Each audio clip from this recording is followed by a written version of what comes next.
The impending double executions in Singapore of Mr. Nagaenthran Dharmalingam and Mr. Daichanamurthy Kataya for drug-related offenses is unconscionable. Singapore prides itself on its modernist democracy, yet these practices are from the dark ages and have no place in modern times. Should the execution be carried out on Nagaenthran, it is in flagrant breach of the United Nations Convention on the Rights of Persons with Disabilities, a convention Singapore is signatory to. Nagaenthran is a Malaysian citizen and was convicted in 2011 of illegally importing less than 43 grams of diamorphine and sentenced to death under Singapore's Misuse of Drug Acts. Nagaenthran was diagnosed and certified by a qualified Singapore psychiatrist as having an IQ of 69, whereby the psychiatrist submitted in court that Nagaenthran suffered from an abnormality of mind at the time of his arrest, namely severe alcohol use disorder, severe attention deficit hyperactivity disorder, ADHD, combined type and borderline intellectual functioning and mind intellectual disability. The death penalty is a cruel, inhuman, and unusual punishment, a relic of the earliest days of penology when slavery, branding, and other corporal punishments were commonplace. Like those barbaric practices, executions have no place in civilized society.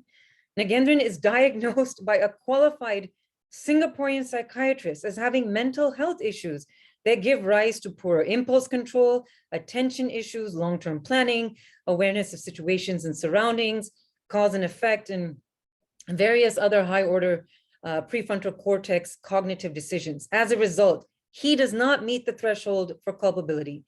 The stigma and discrimination associated with mental health and psychosocial disabilities often marginalize people. As a result, this affects the likelihood of gainful employment, livelihood, and the ability to exercise basic civil, political, social, economic, and cultural rights.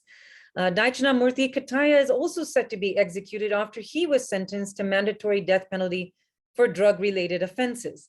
Despite having a legal challenge, he has pending at a Singapore court, for which there is a hearing in May. International safeguards guaranteeing protections of the rights of those facing the death penalty state that executions may not be carried out pending any appeal or other recourse procedure.